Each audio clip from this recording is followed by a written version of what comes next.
Hey, Hello. what's up? How are you? Good. Good. Yeah. It's. Can you hear me well? Yeah, I do. Great. It's honestly my first interview that I'm taking for media. I'm thinking that Really? okay, Strelka Mag is kind of like home base, so that's a nice way to start, I think, for me. My incredible career. I feel like you should be more proficient with giving interviews than I am with taking them. Well, Yeah. Yeah, like just conversation starter. Like last week, there was this big feature in American Vogue about Rihanna, and the author of the material of the article is writing that I did not have time to prepare my questions for Rihanna, but it worked well. And I'm like, this person is like interviewing Rihanna and did not prepare. So I actually have several questions. okay, good that you prepared. Yeah, at the very least. Even if I know Rihanna, of course. Yeah, I mean, it's a close call. So probably first thing I'm meaning to ask is how did you even end up in this Prada project in OMA? Because God knows not everyone coming into OMA starts like on Prada projects. Yeah, I didn't start either on the Prada projects, let's say. I came to OMA through actually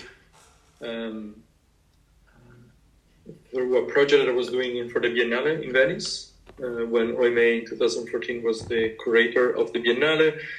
So then I had to sort of report out to work with the people at the Biennale.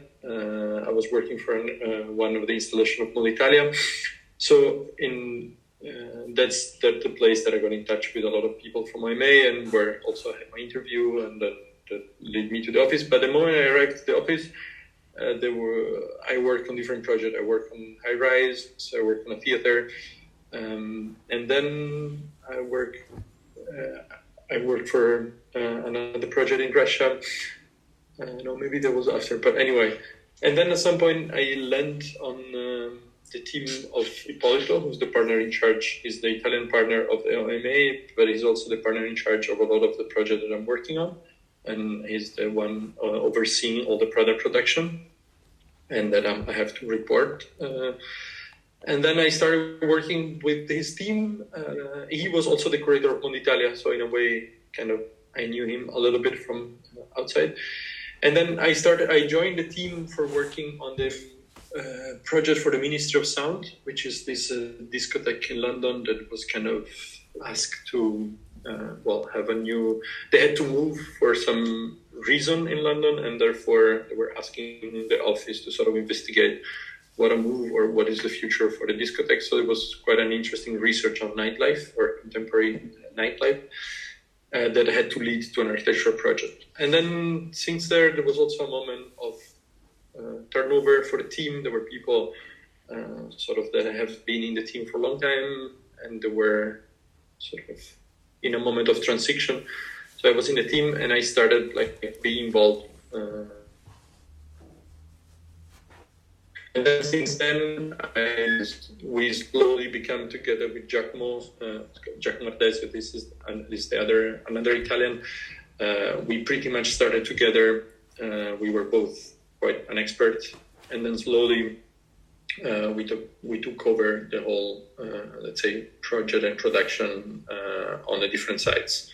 Because of course, the core project is the fashion show and is the setup for the event, for the catwalk, let's say.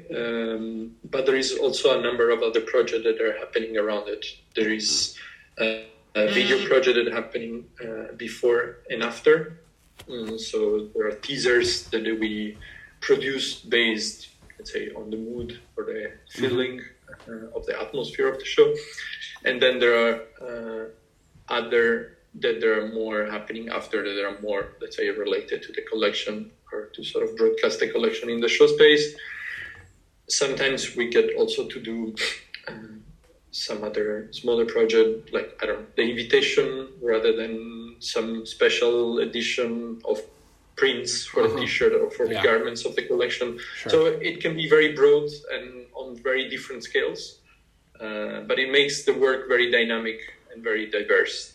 So, in this case, even when it's so many elements, still OMA oversees the whole thing, even the video production.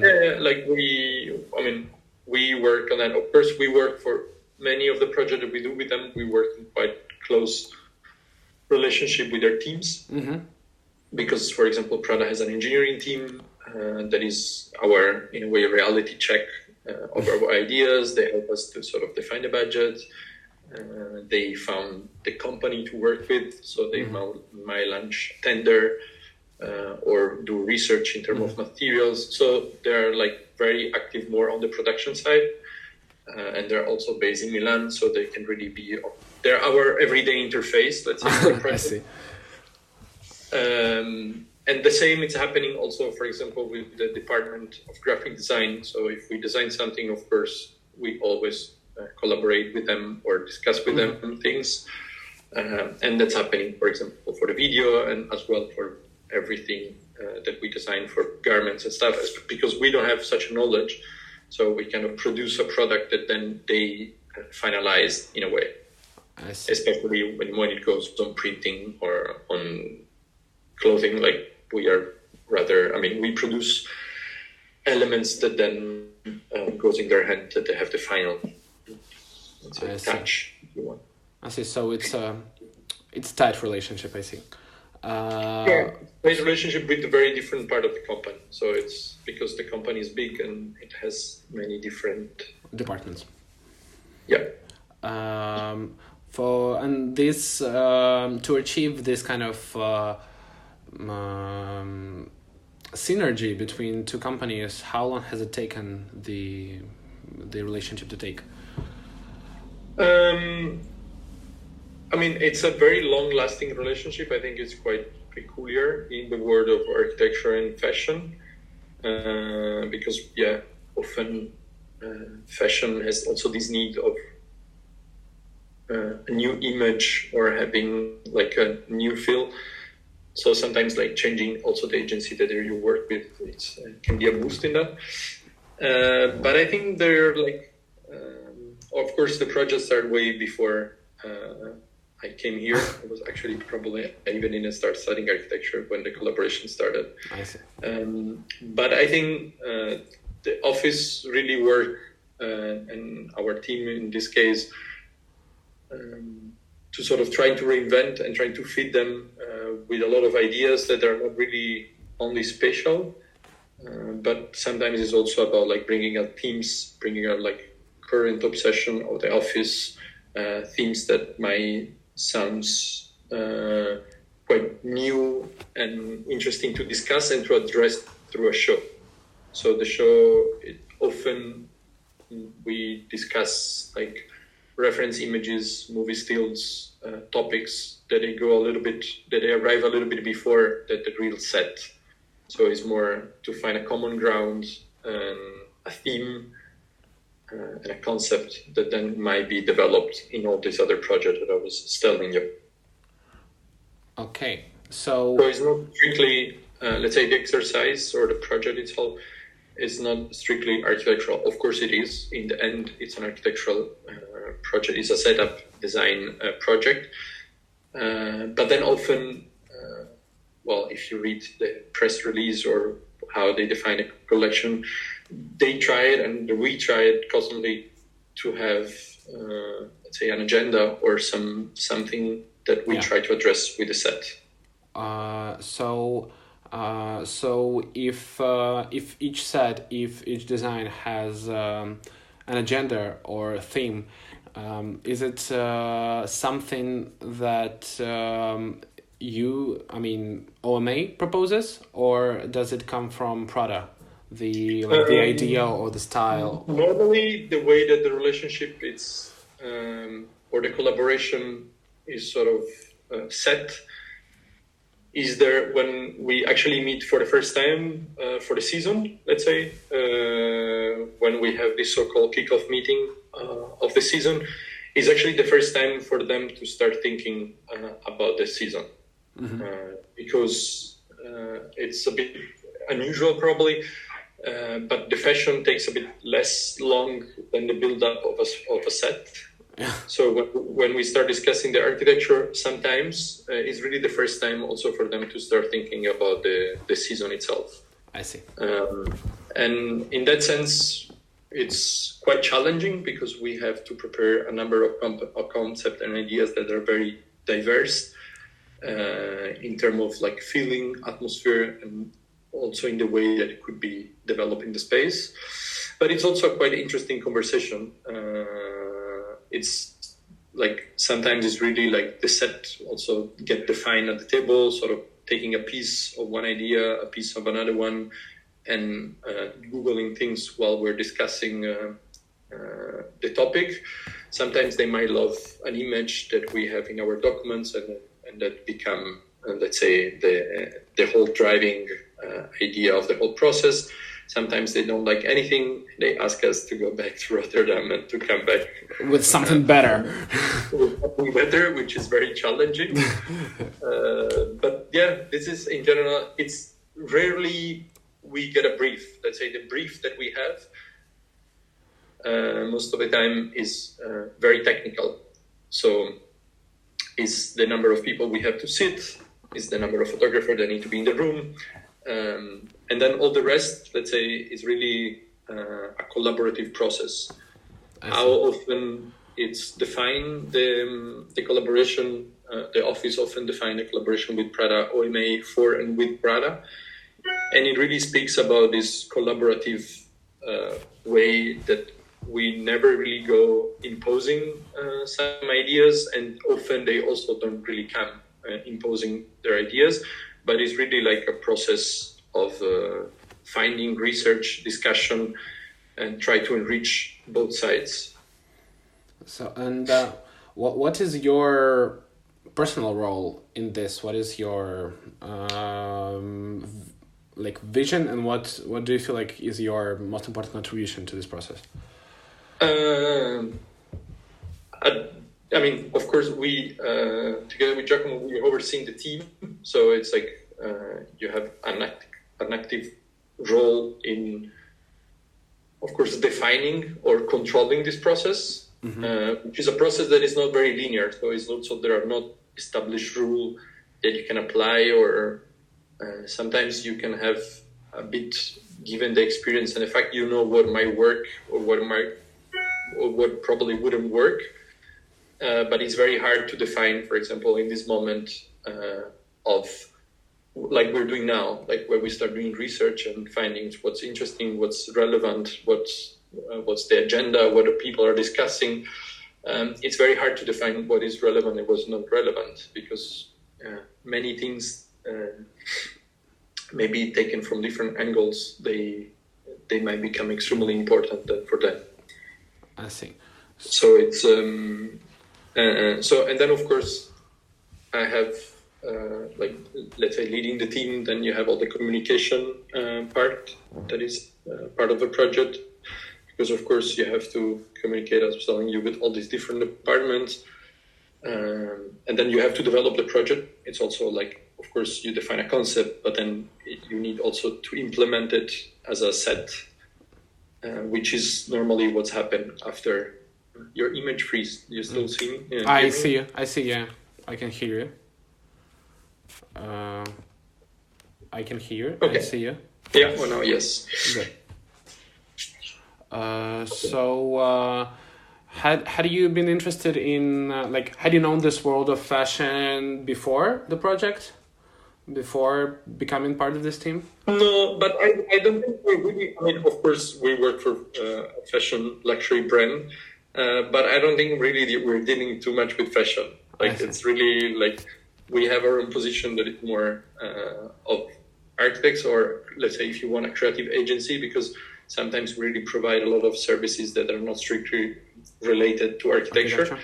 But at the same time, we're not really addressing, for example, when I was telling you about the topics or the themes, we are not speaking about what's relevant in the world of fashion. And I think what's also interesting for them to discuss with us, we try to be more similar to what the office is, that is looking more at what are the phenomena happening on many different scales of levels.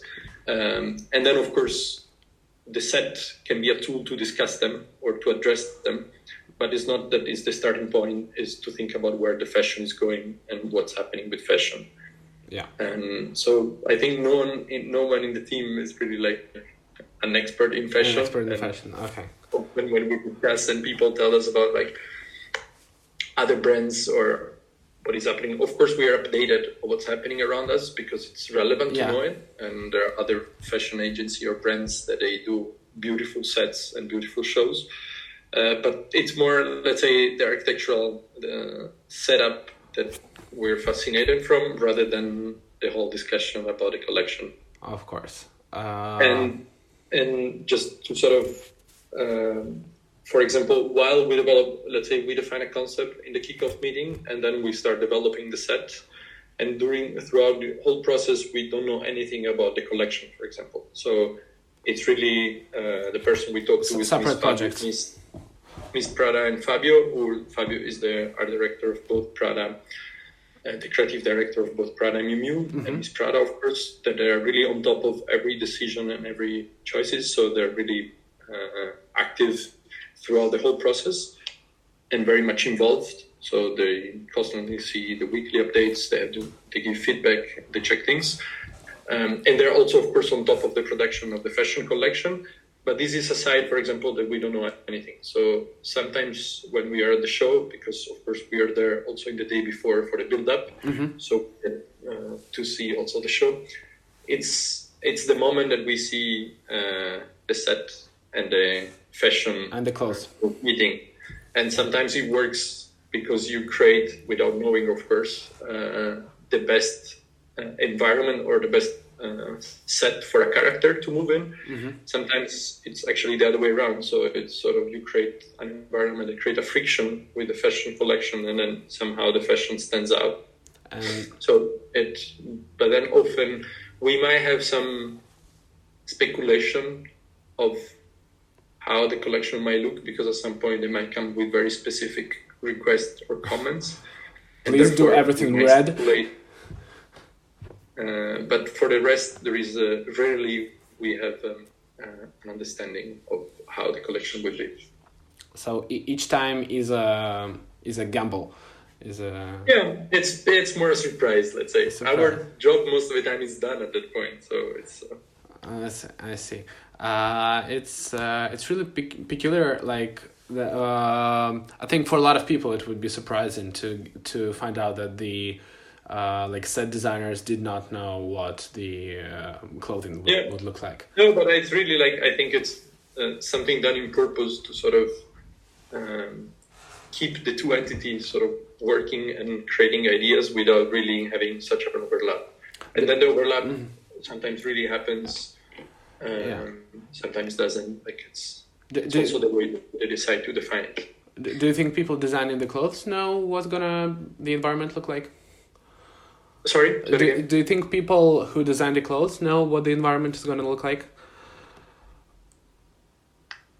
I don't think they know either. See. I think, for example, they might get as well some sort of glimpse or references or images that we are working with. But at the same time, I think it's also quite new for them to see where the collection moves or what's the environment of the collection. Divide et impera. Sorry? Divide and rule. You know this? Yeah. I think so. Yeah. Has the experience of working like with this client on this projects has been in some way like significantly different from working with like other clients in your experience? What like particularly it being Prada or it being fashion player, like well, I think what is very particular, but also on the scale of the office, that it's sort of a recurrent project. So let's say we work, of course, with other clients and from different fields. But sometimes, of course, you have a project, it might be even longer, like you work for an exhibition or something, but then often when the project is finished, that's maybe the collaboration might lead to another project, but hardly we're going to repeat the same exercise in a different way. But what I think is very peculiar, that the task, it's kind of repeating throughout the years for a few times, and then you constantly are challenged to sort of reinvent that and invent a new narrative in a new place, which is also beautiful in a way, because you constantly produce and build different scenarios and different setups. Sometimes it's a bit stressful because, of course, the urgency of coming up with something new, sort of keep up with the request is, especially in some moment of the year, there is really a lot of pressure and there is a lot of work on our side to sort of try to accomplish that. But of course, it's also interesting what I was telling you before, that the collaboration throughout the years also grew in many different projects, and then in that sense, you can also have a wider overview of the project. So the project had also a lot of sides, and the fact that we often are curating some of them, it's also interesting because put the project in a bigger scale. So you work on how it's the communication of the event, how it's the image of the event, how all these other sides that stay around it. So this thing that you were mentioning about how this is repetitive, I kind of can relate personally to that, because at Strelka we have education cycle that goes like for a year, and each year you have to come up with. I mean, our team has to come up with new ideas for like grab some new faculty, find new ways to engage the applicants, then find new ways to schedule the whole thing. So the repetitiveness of it is the kind of familiar concept. Yeah, we work on a repetitiveness that is on a different scale because it's yearly. It's like it's but for you it's like 4 times quicker. For us it's a bit more. No, but I am not downscaling the effort. I'm no. That it's a different kind of repetitiveness, but yes, that's true. There is some similarity in that always in the same space, always the same team, and then you have to sort of come up with how do we fulfill the environment. So, by the way, talking about Strelka, has like I have to ask, has been like Strelka graduate kind of added like to your perspective, to your maybe skill set, something that is available now in this? Yeah, I think I can say that I benefit from, for example, my year there. Of course, well, first of all, it was instrumental to sort of start this project at the Biennale because everything started while I was in Strelka, and then that's how I got to meet OMA, and then how the relationships in a way started. But apart from that, at Strelka, we had, especially during Studio Generale, I think we were really touching a lot of different reality and a lot of different way of developing projects. So I've been working with a film director, journalists, urbanists, and graphic designer. So in that sense, the fact that also now I'm often working on 4 projects or different projects, that they are dealing with a very different also mediums. Format. In that sense, it's something that having touched them, of course, I didn't become an expert at Strelka, but I had to do something with that, and I had to face them. Definitely, that is something that, for example, when I started doing this project, I felt that I had a small knowledge, but that I could put in place. And then from there on, of course, I started growing with the project and doing more. But I think Strelka, in that sense, broadened my also horizon of the architecture per se. So there was like a broader... Very nice to hear. Did I answer correctly? Yeah, of course. Perfect answer. What can be because by the sounds of it, it's like super, I don't know, smooth, well-built relationship between the office and the client, and like you guys are like best friends and like you work together. It's a synergic kind of effort. But to make this synergy happen is a lot of work. Yeah, a lot of long nights, a lot of stress. It's it's not as smooth as it might sound.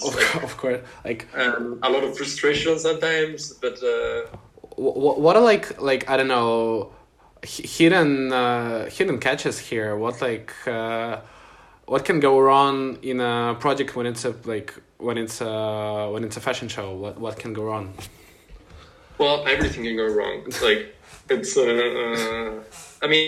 It's quite challenging because the time that you have available, it's also very limited. And this is also another thing that is very particular to an architectural project.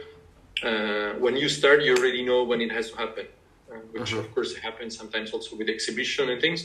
But with architecture, it's hard to sort of predict the date. And this date, things need to be in place. Because of course the time span are very different. So with the set design,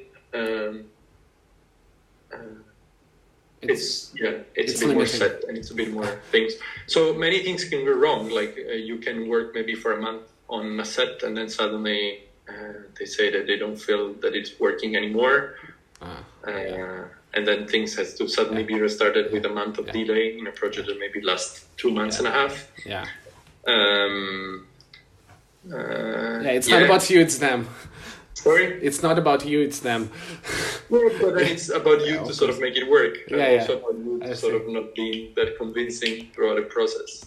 It might happen that you get like requests like super last minute of implementing or adding things or sort of do things until really last moment. I see. So yeah, sometimes even like the day before, I think a few things might change, and then you have like this stressful 24 hours trying to fix everything and sort of working closely to who does the build up to sort of try to make everything happen. Do you ever feel like you're do you feel more like you're in a corporate environment, or do you feel more like you're part of like art fashion world? Probably you've touched upon this, but maybe. No, I don't think I'm really part of the fashion world. I think I see a lot of dynamics of fashion world and environment of fashion world, but we all the time we represent kind of an agency working for them. We're not really part of the world, and I think it's interesting also to keep this distance, because like we are not employed by them. I mean, we work for them, but like, we're an employee of the company, and we have also a different role. But of course, I'm exposed to the whole fashion world that I had no idea, or probably still I don't have a very broad idea, but I get to see a part of it, and it's quite interesting to be a spectator in that. And of course, I mean, I'm part of the office. The office can be more or less a corporation, but in our department, let's say, it's a quite dynamic and inspiring set of work and projects that we follow. Okay. So I don't think we never really get too much stuck on a project or in a process, which is maybe something that is more on the side of who does architecture, more an OMA approach. I see. Then it can be a bit longer and a bit more, if you want, repetitive. In the department we work on, and of course, Visa has pro and cons. Like I don't think that's the only that you only have good sides. It's definitely much more stressful to sort of work, and then there is almost never stop because if you consider that Prada has 4 shows per year, because it's fall, winter, spring, summer, men and women. Then we do also Miu Miu, which is I know, similar, let's say the same client but yet different, and they don't have the men collection, so they only have 2 shows per year, but it adds to 6. And then, for example, last year we did both the resort for Prada, which is the in-between collection, and the cruise from Miu Miu, which is the in-between collection. So it adds to 8 events, which in a calendar of, let's say, 11 months, because August, it's holiday in Italy. And therefore, as a good Italian company, they're normally not active. It's almost 1 event per month, meaning that if you also add all the other projects around each of the project, it really adds to many things happening at the same time and really a lot of overlaps. So sometimes when you finish one event, like maybe the morning after, there's already the meeting to sort of speak about the other, which is already halfway. So there is also such an overlap.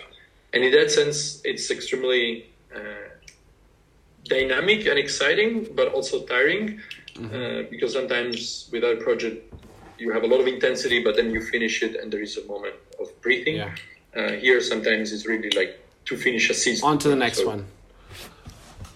Sorry? So I guess it's often like on to the next one right after you've done this one. And then, so maybe then there is a breathing moment in between some part of the year, but otherwise, in general, it's quite continuous.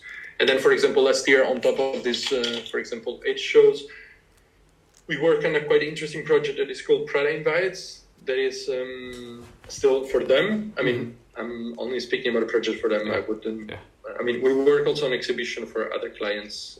We had 2 exhibitions in Italy, but the Prada Invites was interesting because it was only a video project. So we worked, let's say, on a short documentary about the collaboration between Prada and, in that case, 3 architects that had designed something special for the women's collection of Prada. So we helped them to define a little bit the project, And then we help them with the communication of the project. So we work on this retroactive documentary where we went meeting the architects in their studios, asking them or discussing with them the pieces that they work on, and sort of telling the story of this collaboration. So, and it was a project that it lasted like 3 months and a half, with a lot of traveling and a lot of working. And it was interesting also because it was a project really based for video, like it was a video project, almost like a short documentary. So in that sense, it's interesting that as a team, we are capable also to do projects that are fully unrelated to a set or to architecture. Capable of anything. Sorry? Capable of anything, almost. Yeah, not of anything, but like... You mentioned that you don't just work for Prada. You also do other clients with the same team. It depends, like how many things are happening at the same time. Let's say the team can be like rather small or grow depending on the amount of project. Sometimes if we have more project open, like let's say a bit more big, then we tend to have people that are assigned to one thing and people that are assigned to another one. And maybe of course we can cross each other when there is need to deliver material, but at least we know that there is the work keep on going. Even when you're not here, or like there is a constant team working on the project. So, and what kind of, like you said exhibitions? Is it like for example, we work on an exhibition for a client that is Fiera, which is it's Fondazione Fiera is the entity that owns the fair, like where they do the exhibition in Milan. So last year we worked on their 100 years of story, and they wanted to sort of showcase their archive. So the whole exhibition was about how would you display an archive, because of course the archive in that case was really much about photography and few videos and a lot of paper things like book and magazine things. But then and also the exercise also how you make this available and interesting and appealing for an audience. So that's, in that sense, was a quite fun work. So and I think you also took part in the project for Manifesta, right? I also work on Manifesta. That's also a super interesting project that was but mostly architectural and related, because we work the first part, let's say, of the assignment where we really had a team, which was this similar team, as I was saying, of the fashion show, because things were happening in parallel. It was really to do a research on the city. So the mandate it was the first time that Manifesta was working with an architectural office to sort of prepare a little bit the ground for the exhibition to come in. It was an experiment for them, and it was also an interesting experiment for us to sort of help defining some topics and some interest in the city, to sort of, because at the beginning we were more working, I wouldn't say on a report, but on this kind of what we call atlas, but it was meant to be a list of topics, interesting sites in the city. So it really had two levels of depth. One that was really theme-based, and another one that was much more... Location-based. Yeah, actually, like places. So the idea was not to display the exhibition in the places where art normally get exhibited, so to avoid to have the museum and so on, but more to sort of use the venue itself to tell the story of the city or the complexity of the city. So that was quite an interesting project. Of course, a lot remotely, but also a lot done on the field. And then there was the first part of the project, and the second one, which was more the curatorial, let's say, framework. That was more led by Ippolito together with another person. Of course, Ippo was one of the creative mediators of the exhibition. He was the partner in charge during the the research work.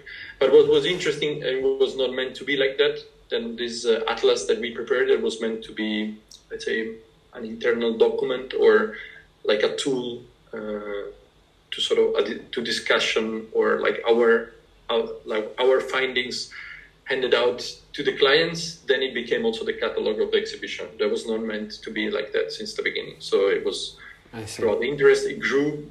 We had to add some more work and some more layouting, but then it became the catalog. So that was also quite beautiful. Beautiful.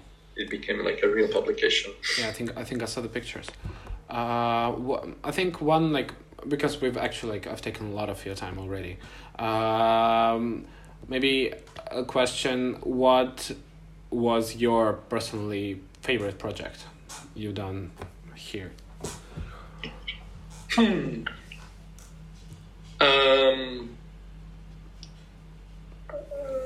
I work on the first phase on the Tretiakov gallery, which was the Krim Shival in the Gorky Park. Yeah.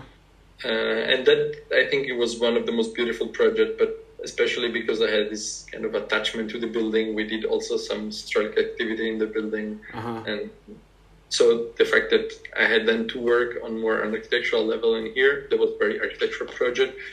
That was super interesting.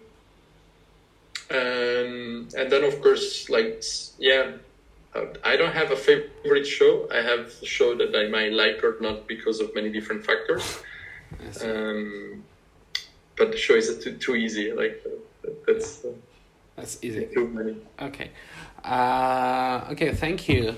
I think this like project. Sorry, but project also like Manifesta or this video project I was telling you. It's quite special, and it's in a way privileged the possibility to do them. Great.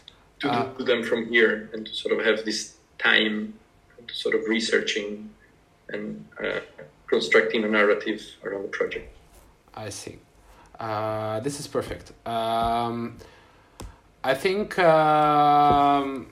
I just can say thank you a lot for your time. I have one question. Would you be able to provide any, like, photo materials?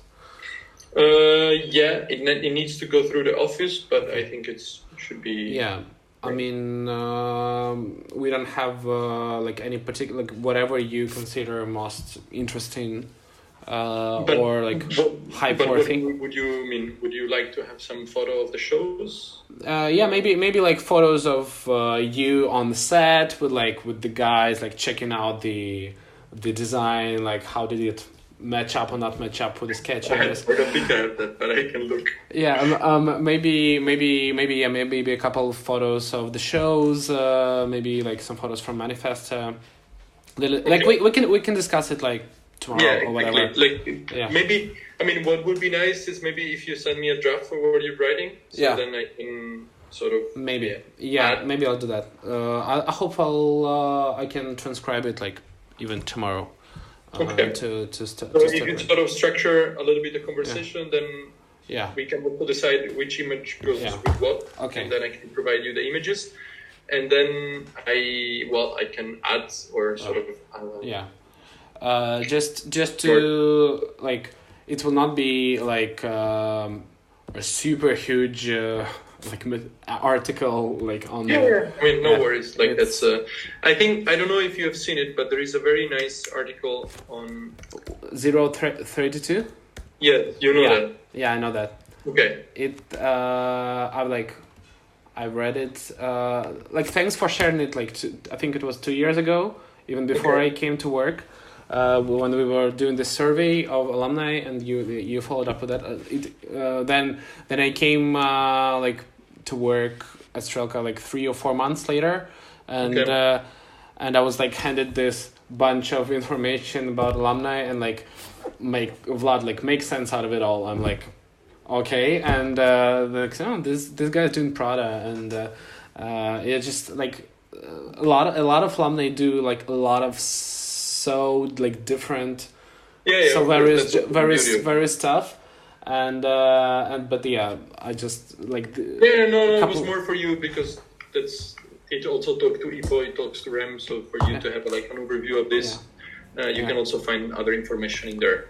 Yeah. Okay. Cool. Well, can I also I think tomorrow follow up with you because I think you mentioned several names like Ippolito and Jack. Write me and then Yeah, I like can provide the you names the name. and titles and this stuff. Sure. Okay. Yeah. Well, thanks and have a nice evening. And you can email me. Maybe it's easier.